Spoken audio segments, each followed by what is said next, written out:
Bitter pill to swallow.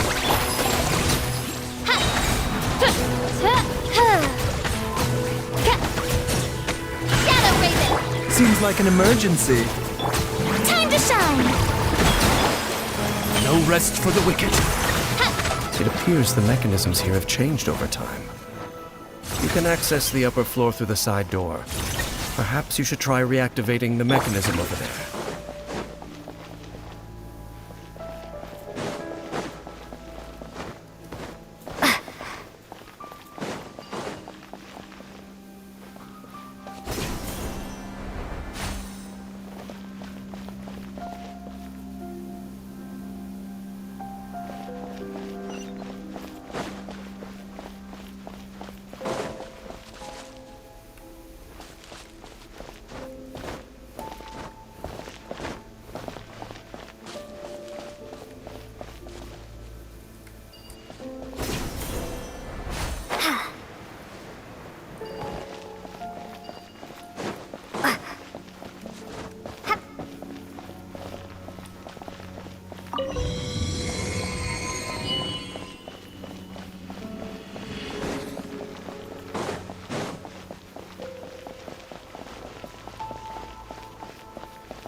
Side effects. Propagate!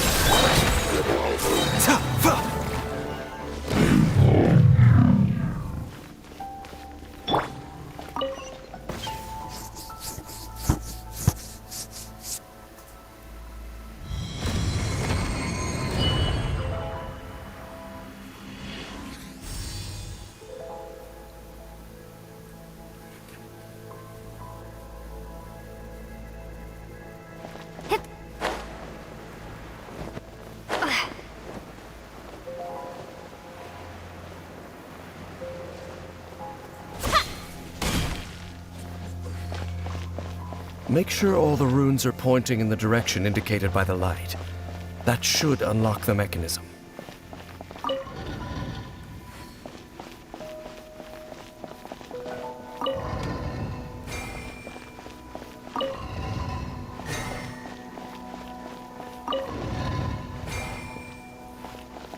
Ah, the door's open. Let's go. Our destination is just up ahead.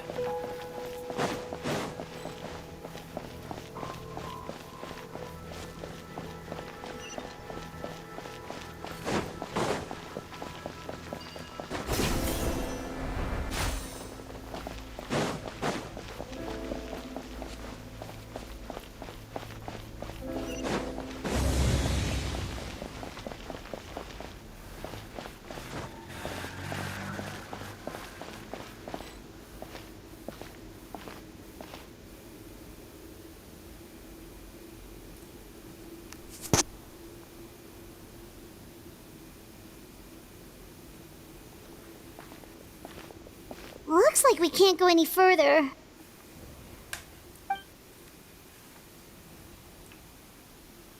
Be on your guard.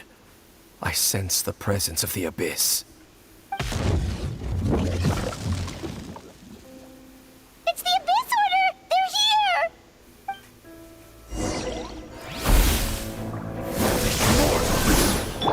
Strike a pose! By Royal Midnight, fantastic! Taking a turn for the better.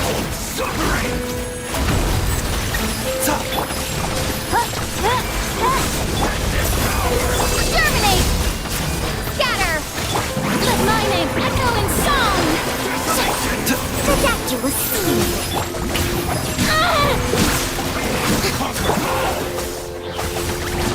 Oz, reveal thyself!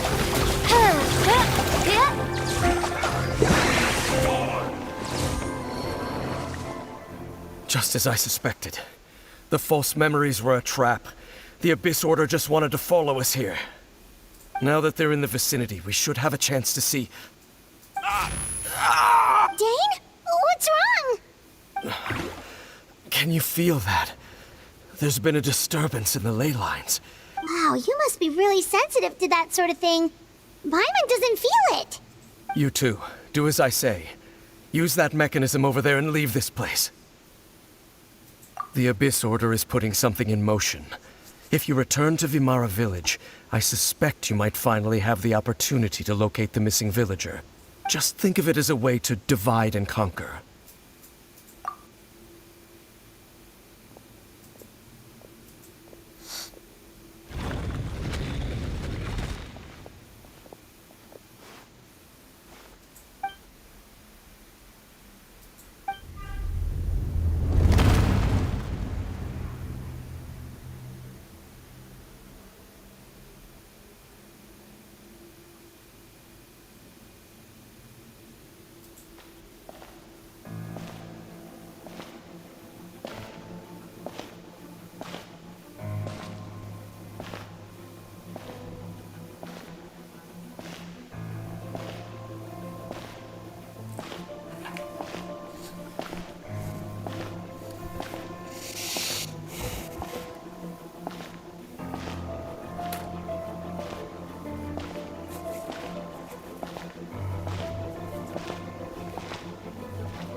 I knew going along with your trap would be the only way to meet with you face to face.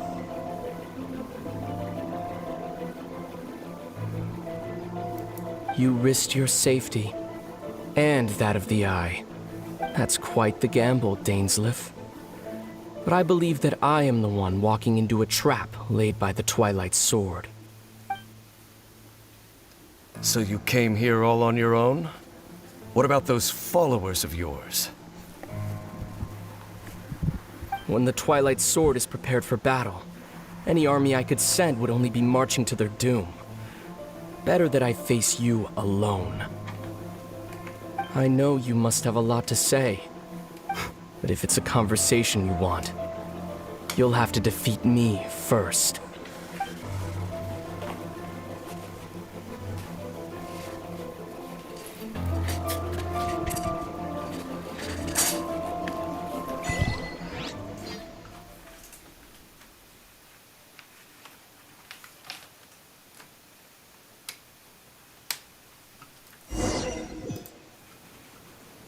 The Abyss Order's on the move. The ley lines are all out of whack. We better hurry back to Vimara. Hey, look at those hilly trails over there. Weren't they acting super agitated just a little while ago? Why are they so calm all of a sudden? In the New World, they bade farewell to the shrouded sun. At last, they no longer needed to dwell on their suffering, or try to differentiate between various thoughts of blasphemy. Such was the price they paid, and thus their souls became cleansed and pure. Did you hear that? What was that? It sounded so gentle. Could that voice be comforting the hilly trails in some way? Oh, this is weird. Let's check if this is happening anywhere else.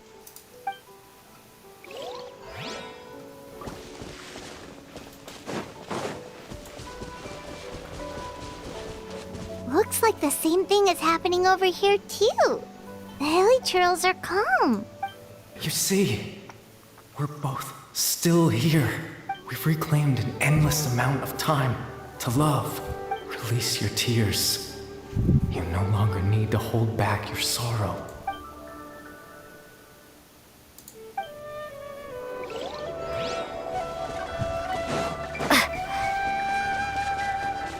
Over there. It looks like they're sleeping. In the end, he whispered softly, "Sleep well, Father. Sleep well, my beloved people. When you awake, that which differentiates us shall be no more." It almost sounds like a poem or some kind of story. Well, now that the hilly trails have calmed down, Vimara Village should be safe at least. Let's put this situation to the side for now. Dane said this might be our chance to find the missing villager, so we should head back to Vimara Village before it's too late.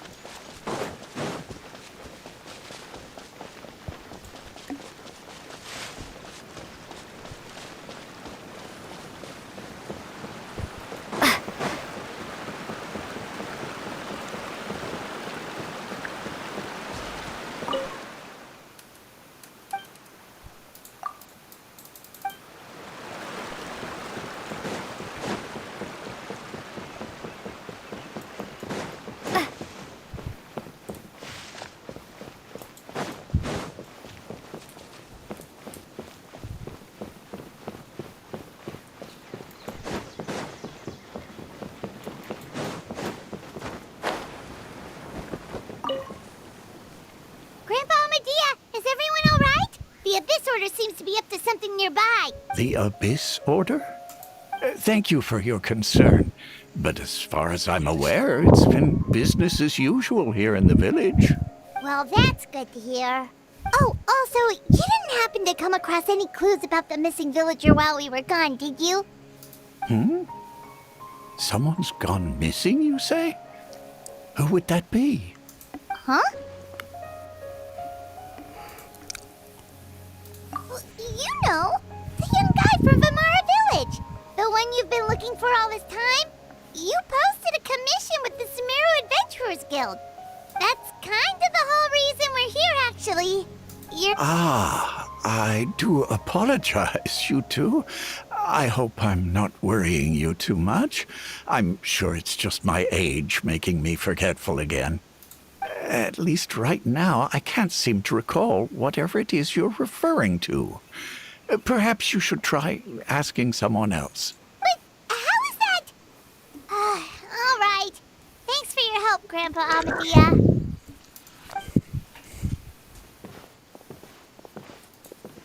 Something's definitely not right.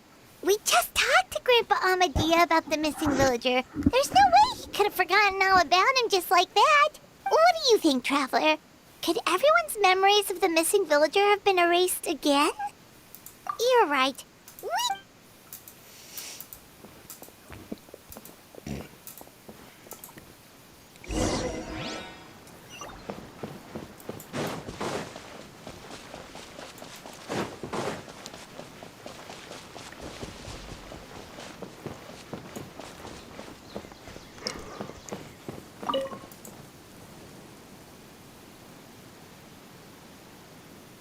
Someone's gone missing?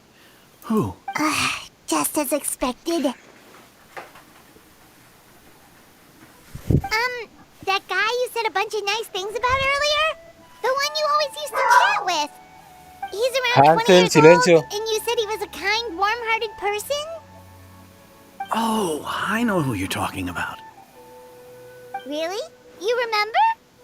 There aren't many young people who've earned that kind of praise from me. If you're certain that's what I said, then there's only one person who fits the bill. No doubt about it. But why'd you say he's gone missing? Yeah, I just saw him leave the village. There was someone else with him, too. They couldn't have gone far.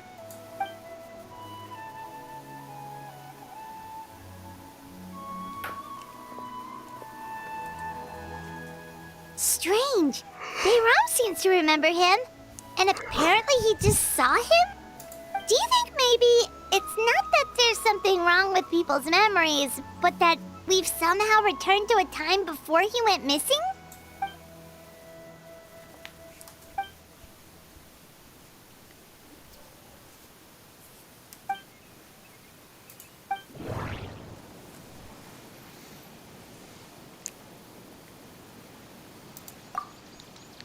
If this person only exists in people's memories, maybe we're in someone's memory right now. Right! Paimon totally forgot about the ley line disturbances. We're in someone else's memory, just like how you entered your sibling's memory last time. That would also explain why we seem to be at a time before he went missing. It's a memory after all. Right. If he's someone who only exists in people's memories, then we're finally on the same turf. But didn't Bayron just say that he saw him leave the village with someone? Where should we go look for him? Who knows how long this ley line disturbance is gonna last? We might not have that much time, and we don't even know whose memory this is. Good idea. We pretty much figured out that the missing villager has the ability to... Right! That! Can we try to figure out more about him using what we know of his ability? Like, does it maybe leave a trace that would somehow give him away?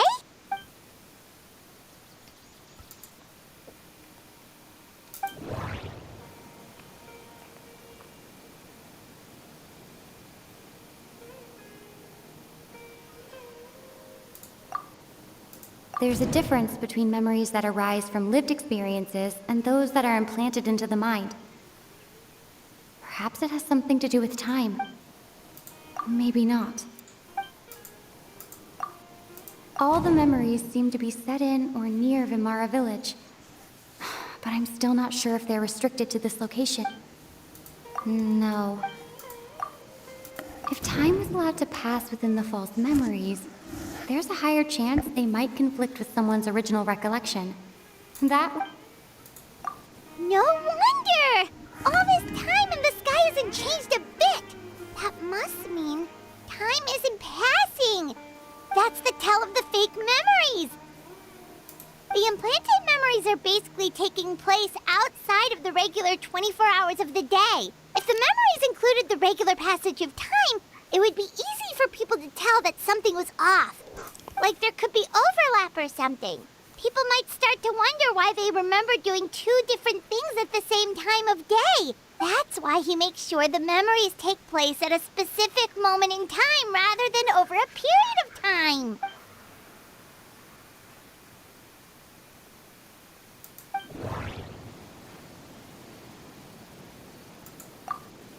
The color of the sky coincides with the moment in time she described. Oh, right! That's exactly what Atosa described! Come to think of it, every time we talked, it always seemed to be around dusk. Just like right now. Time always passed by really slowly. Even when it felt like we'd been talking for hours, the sun would still be at the same position in the sky. Yep, that has to be it! This is definitely Atosa's memory. Yeah, that's where they'll be!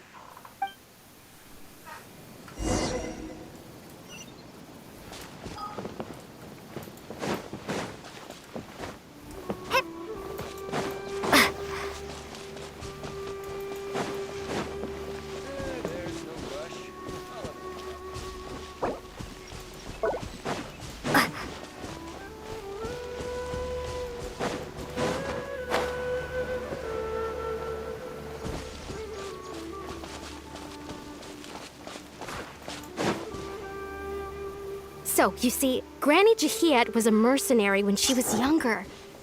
She just talks like that out of habit. She's not trying to scare the children on purpose.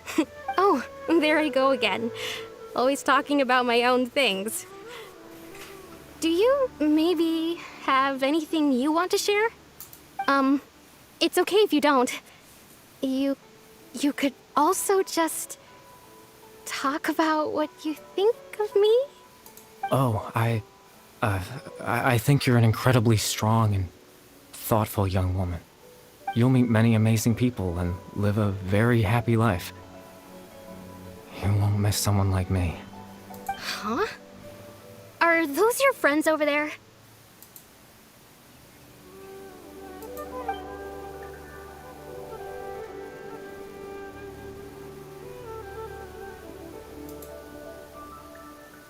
Oh, right!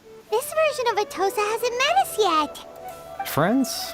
I guess you could say that. It must have taken them a lot of effort to find me. So, I should see what they need. I'm sorry, Atosa.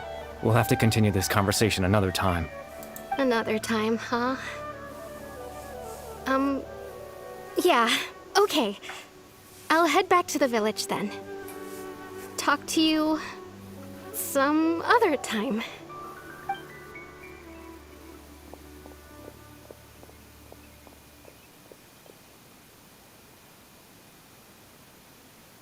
It's nice to see you, Traveler.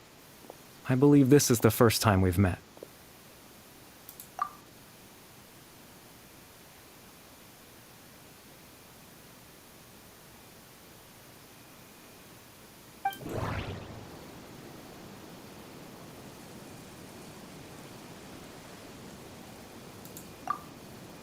Born into abject sorrow, he shall now become the loom of fate.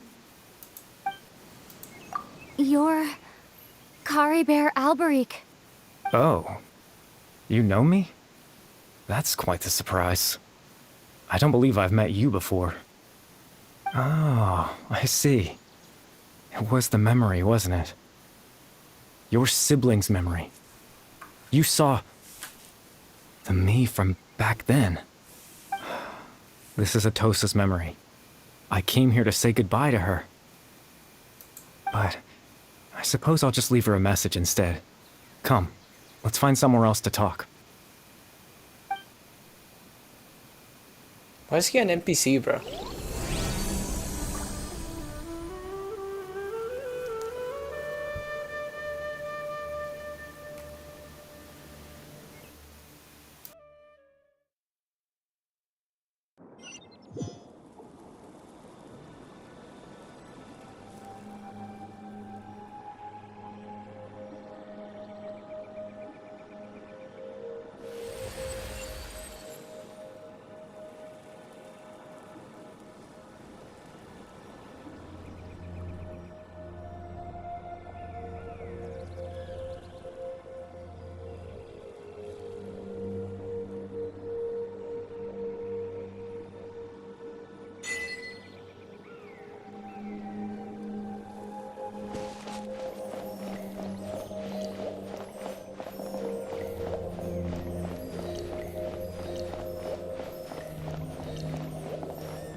I suppose you could call it the realm of my consciousness.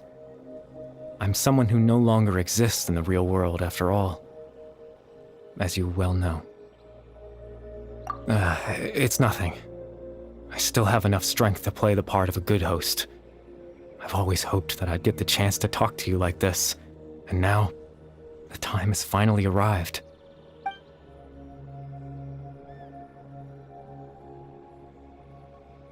Extreme sorrow and pain, hope and regret coursing through your veins, and a degree of abyssal power that defies comprehension. Father told me that once I possessed all those elements, I would become the loom of fate, but despite his intentions for me, I never truly became the loom of fate. I was merely used as a means for its construction. In truth, I died the moment I set everything in motion. The person you see before you now is nothing but a remnant of consciousness left over within the loom of fate.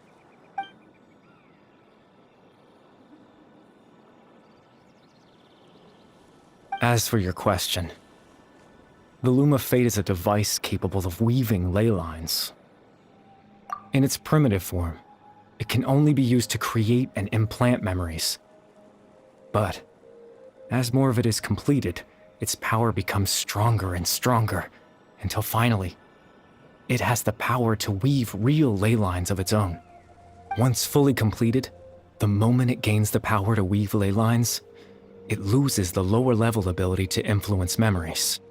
But it also becomes a tool that can change the entire world. Yes, I have the ability to control the loom in its semi-completed form. I suppose you can think of it as a form of compensation. After all, its existence cost me my life.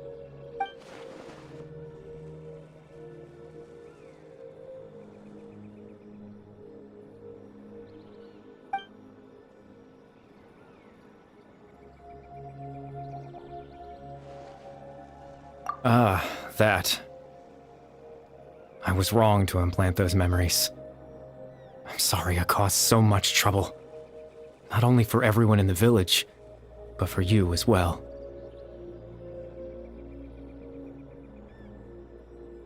I just wanted them to feel like I once existed in this world.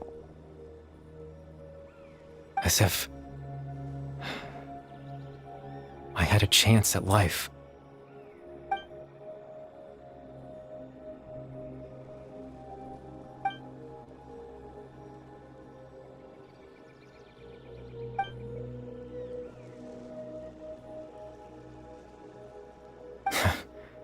I know what you must be thinking. Why would I do something so meaningless? But just couldn't accept it. I had to know what it would be like if I had my own life. What kind of person I would be, what other people would think of me.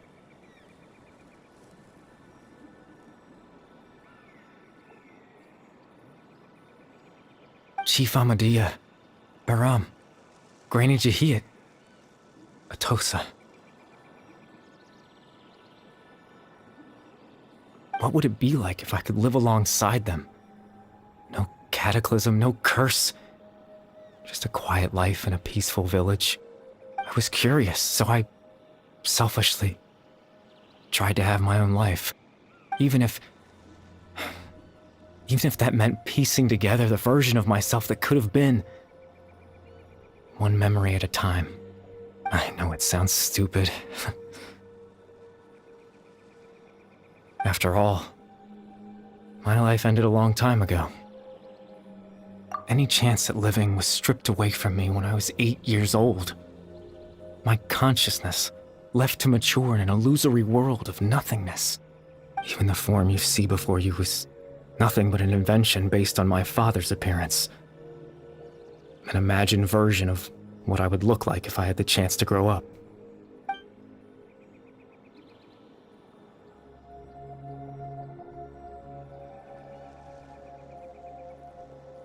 I know. But there's nothing I can do to make them find me. If I could exist in the real world, I would return without a second thought and surprise them with the suddenness of it all. But, well, that's not possible for me.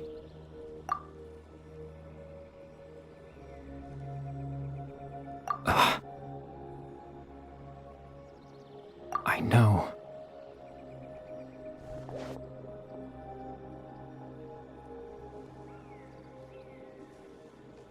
Captain Dainsleif. Twilight Sword, you mean? No need to meet up with him. Things should already be settled on his end. Exactly. As someone who could only exist in people's memories, the fact that I'm able to talk to you in my consciousness like this can only mean one thing. The Loom of Fate has already been completed.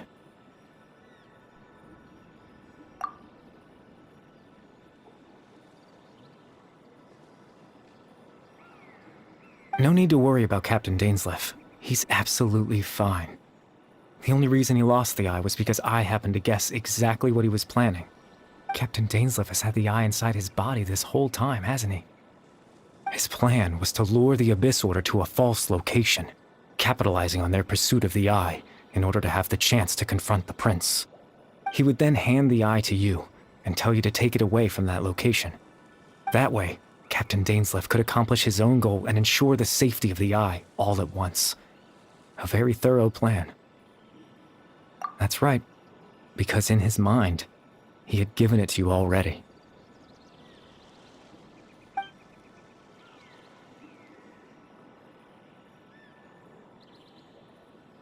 Before you two entered that false location. Traveler, wait.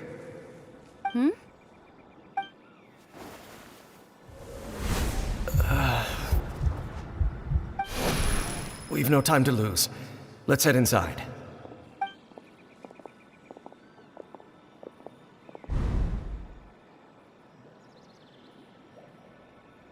That was when I implanted the memory of him handing you the eye. Given the tense situation at that time, Captain Dainsleif failed to notice anything out of the ordinary, and took that memory to be real. I'm sorry, Traveler, but I needed the Loom of Fate to be completed. And to do that, we had to retrieve the eye.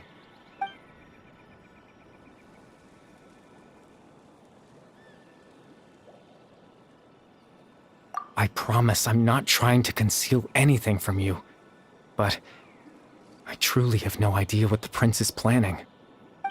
Tevat's ley line system is deeply entrenched in the planet. Creating new ley lines can neither replace nor extend the ones that already exist. In the face of everything they could be planning, I fear I'm too insignificant to even get a glimpse of the bigger picture. In any case, I had my own use for the Loom of Fate, and my goal, at least, has been achieved. You remember my father, don't you? Clotar Alberic. I believe you saw him in your sibling's memory.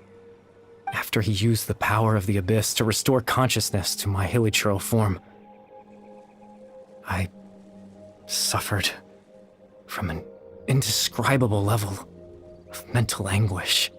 To comfort me, my father told me a story, that this was a fairy tale world where I had to take on the form of a little monster. That story managed to dispel my fears, even if just for a moment. My goal was simple: to use the Loom of Fate in its near-completed form, when its ability to create memories was at its strongest, to implant a specific memory into the minds of the hilichurls. In that memory, I would tell them a story, just like my father did for me. It was a story of fairy tales and love. But more than anything, it was the story of us.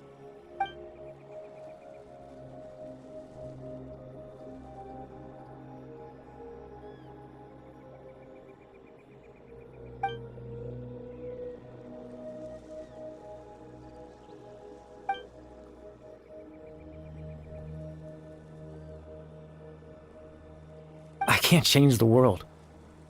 Not when I lost the very right to exist within it. Implanting those memories, that was the most worthwhile thing I could offer.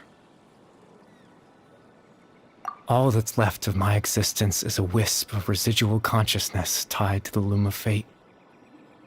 In truth, that trace of my consciousness should have dissipated long ago. My goal was the one thing that allowed me to hold on all this time. But now, the bedtime story is finished. And it's finally time to rest.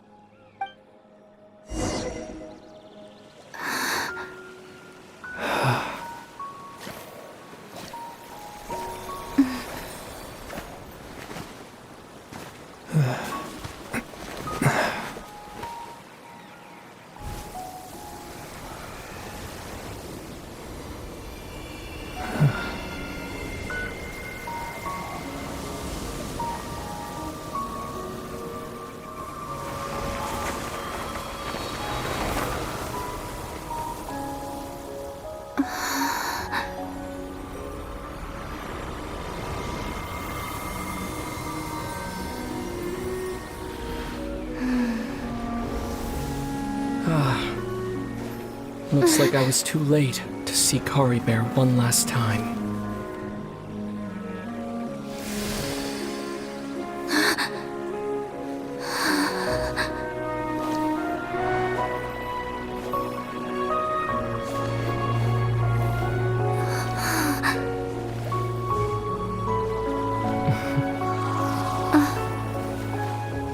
Kari Bear's consciousness is gone, and this space will soon disappear along with it.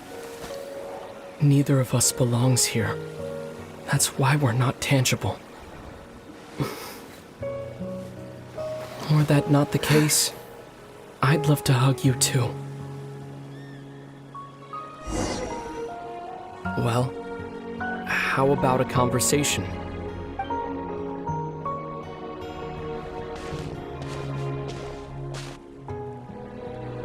The chance to just stop and talk like this is certainly not easy to come by. Wouldn't you agree? That battle earlier was tough. The one against Dane, I mean. I didn't expect that after everything, he would still hesitate to raise his sword against me. Were it not for that, perhaps I'd still be no match for the Twilight Sword. Even after the Loom of Fate, huh? I still haven't found a way to utilize it to its full potential. But there's still time. Before the heavenly principles awaken. Yes, for 500 years now, ever since the cataclysm in Conria, there's been no sign of activity. Not long ago, you witnessed the Hydro Archon destroy her divine throne, yes? Such a flagrant disregard for the rules, and still Celestia took no action. I suppose that's proof enough of the Heavenly Principles situation. However, the Heavenly Principles will awaken. We just don't know when that will be, or what might trigger it. You could say that. Just look at Kari Bear. He was so pure and single-minded. The space we now find ourselves is a perfect representation of who he was. Quiet and peaceful, even as a hilly churl. Seeing the terrible sight within the mirror wasn't enough to taint his spirit. He brought comfort to the people of this world, even though he was denied the very right to be a part of it. So ask yourself this. Who was it that deprived him of that right to exist? Of course, that's only one example. My feelings about the Heavenly Principles are too complicated to explain in just a few words.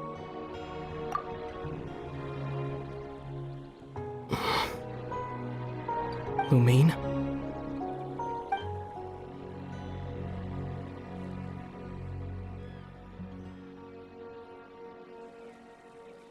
You're the only one in this world who calls me that. There's so much I wanted to ask you. But for some reason, I'm not interested in asking those questions right now. There's just one thing I have to ask. One thing I could never understand. Why? Why can't we continue our journey together?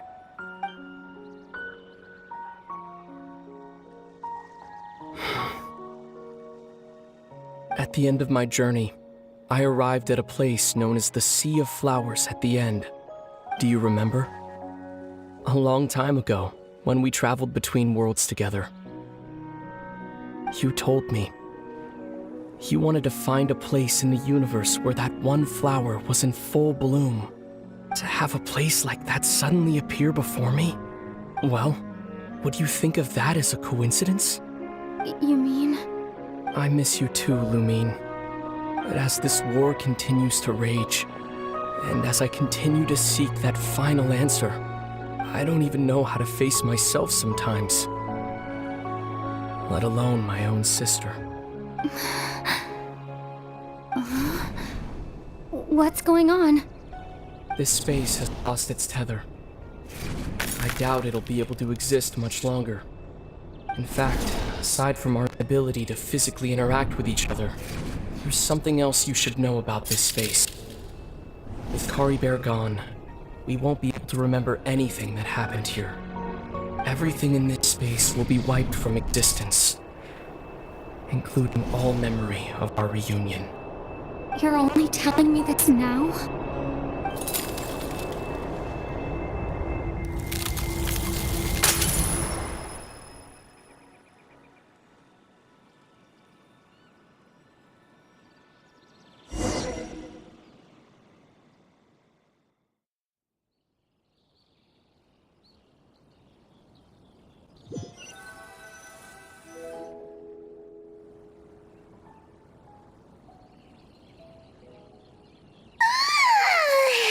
Still so sleepy.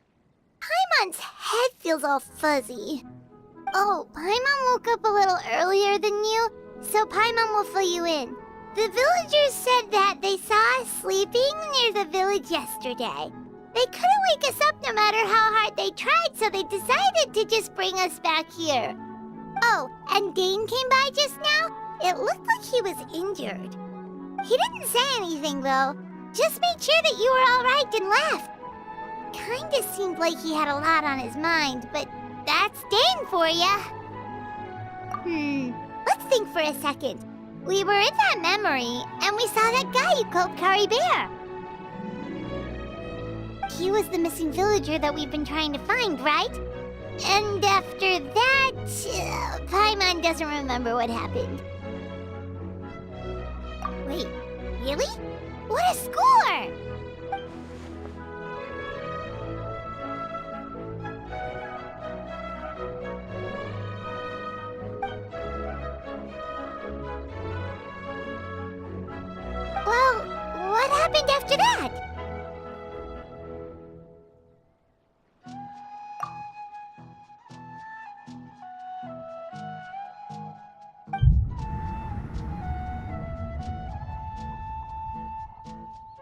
Ah, there you are. Sleep well? Bayram, you sure seem happy. Did something good happen? Something good? Huh. Wasn't anything good or bad, I'd say. It's just that, well, the village organized another search party yesterday. It didn't feel right to leave all the searching to the adventurers. So there we were, searching away, when suddenly this one guy said it all came back to him. According to him, one day around dusk, he was passing by this one tree outside the village, and he saw our missing villager. There he was, sleeping under that tree all by himself. His parents came a little later to wake him up, and they all left together. They looked like quite a happy family, apparently. And after that, well, we all started to feel like that really is what happened. Kind of strange that we forgot all about it for so long.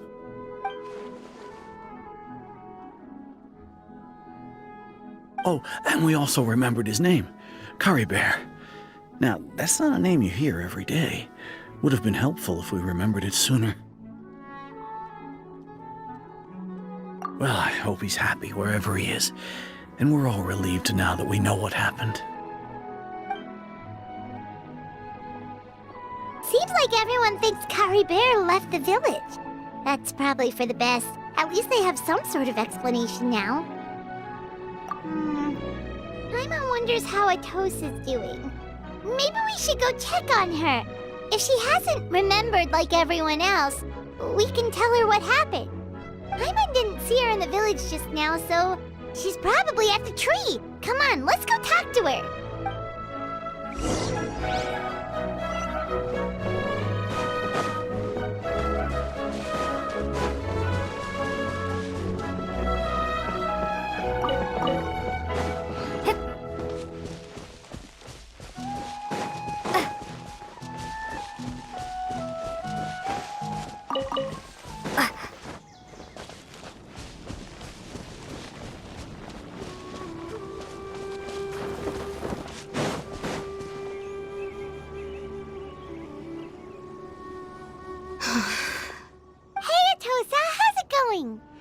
Oh, it's you two.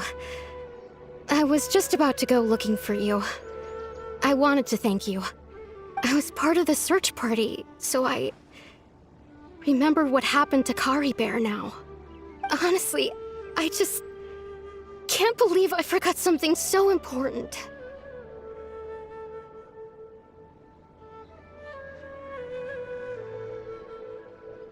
It's funny, but I have this feeling he told me the same thing. I just can't seem to remember when.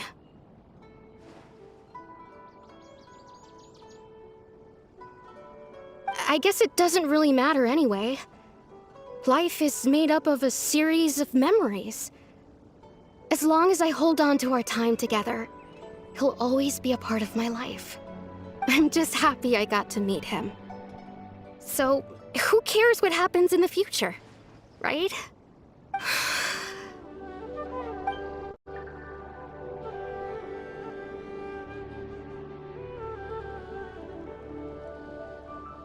Okay, I'll admit, I'm just putting on a brave face.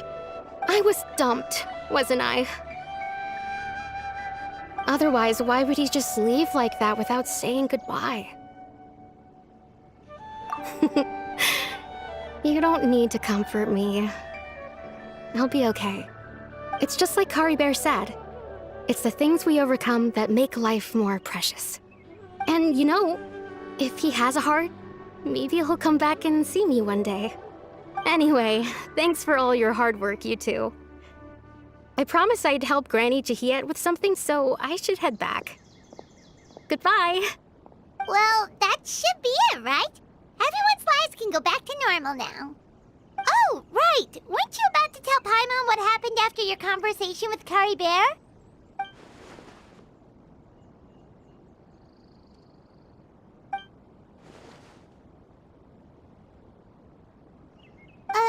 A picture? Where'd that come from? Let Paimon see.